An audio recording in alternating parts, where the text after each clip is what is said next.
even even like as far as the athletes go, it's rare when someone, and even though he wasn't great, he still was capable of going and getting picked up, playing baseball.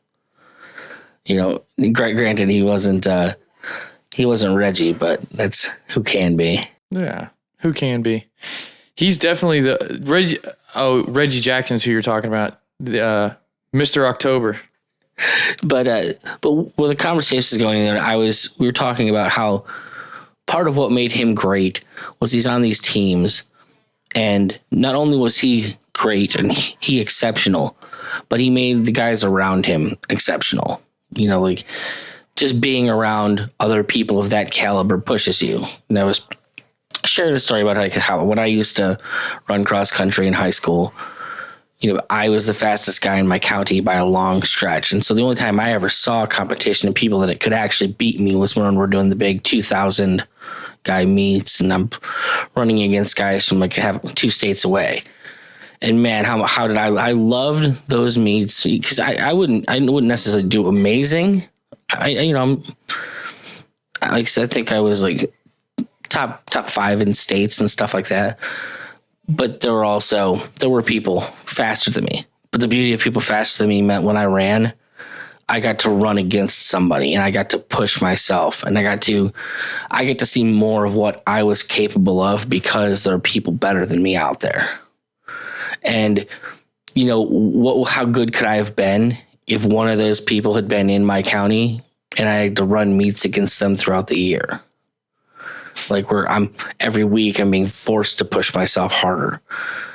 I think the parallel you're trying to address though is actually, whatever team the Bulls were playing got the benefit of playing Michael Jordan and the Bulls. So they had to raise their level of I think play. Everybody had to. The whole league, because of how good he made that team, everyone was better. I do kind of feel like basketball was better back in the 90s. It was different. It was yeah. But we'll say I'm not a sports guy, hilariously enough. I was going to turn the conversation. You'd mentioned you were talking about golf and how being around people better than golf, you pick things up, you learn things, it makes you better.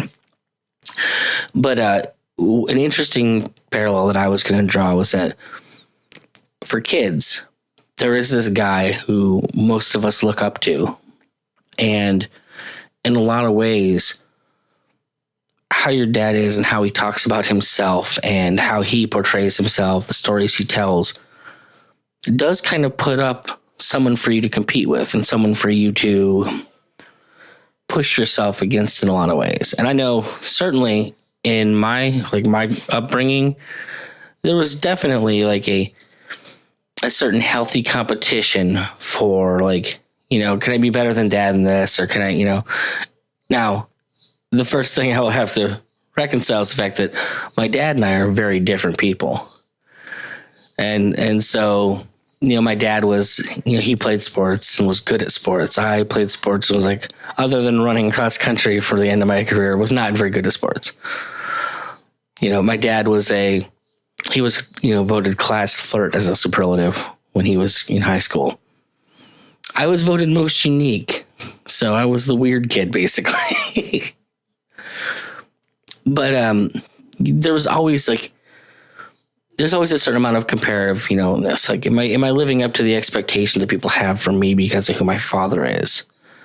And my dad would tell me stories about when he would, frankly, when he'd go out with his buddies in high school, and it's am I having as much fun as my dad did in high school? Am I causing enough trouble or too much trouble? Am I doing it better? There's always that sense of, am I doing life better than my dad? Yeah. I definitely compare myself to my father for sure. If you do this consciously, you go into life understanding that that's how sons approach, they see their fathers and how they kind of take on that. What things can you set up in your own life and the way that you talk about yourself and your past that can help lead your son to be a better man, a better person, just by cognitively approaching what we know is going to happen anyways with some intention? Okay, so we pose the real idea there. Let's see. So first, let me just kind of dissect a little bit how I see my father. I see my father as being really good at some things. I see my father as making a bunch of mistakes during my childhood. Not really my childhood, but basically my adolescence from, 12 to 18. There was some times where I don't want to say he just wasn't around that much. So, the way I see my father is he's a great speaker. Like, he commands the attention of a room when necessary. Works hard. Unashamed of being doing his best to be great. Not braggadocious, but almost very close to that. So one thing I do see about my father, though, is he was definitely given even less than I got when I was a child, for sure. And he made something of himself. So that idea that you're just talking about is creeping in there because, man, I at least got to do better than my father because he was given less than me.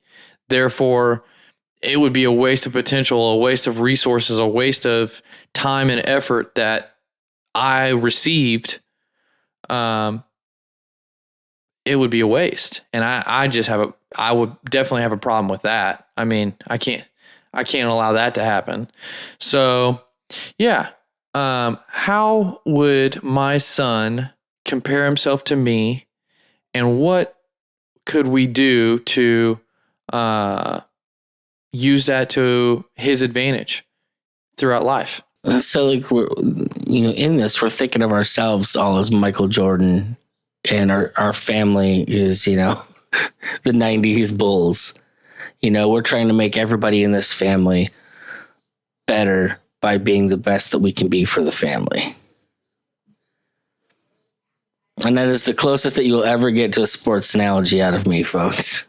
I'm interested in that. So, but directly, I have one son. Let's think about, what are the specific things that I can be good at? We can widen out the family dynamic. You just don't think your wife's better on the team because you're there?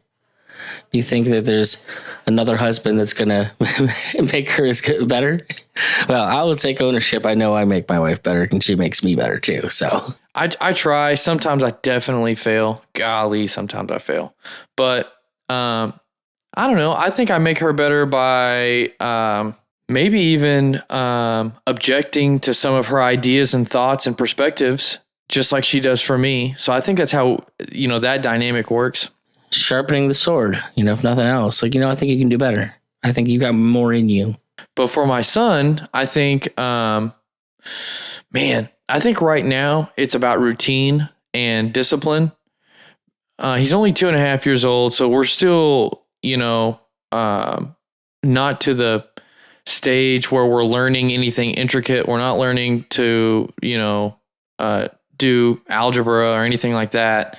So it's more about intentional, making sure that he understands that I love him no matter what. But I said earlier, routine, because I think the routine is what I was missing when I was young.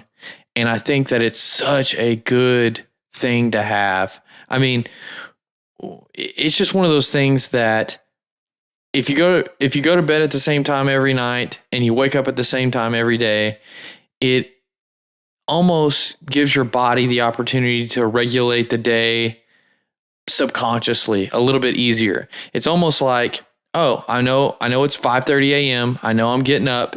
I know there's some things I got to get done. There's no conscious thinking involved with doing stuff because you're kind of on autopilot for a little while. And I think that makes room for conscious thought and focus for things that deserve it more than brushing your teeth and making breakfast and that sort of thing. And do you think that that translates to stability? Like it makes life more stable. Is that the thing you think that really offers you? It's like, I know that it's always going to be like this, so I can plan ahead better and I can make better decisions. Because when everything goes off the rails and there's no stability there, like you're getting by. There is no planning at that point.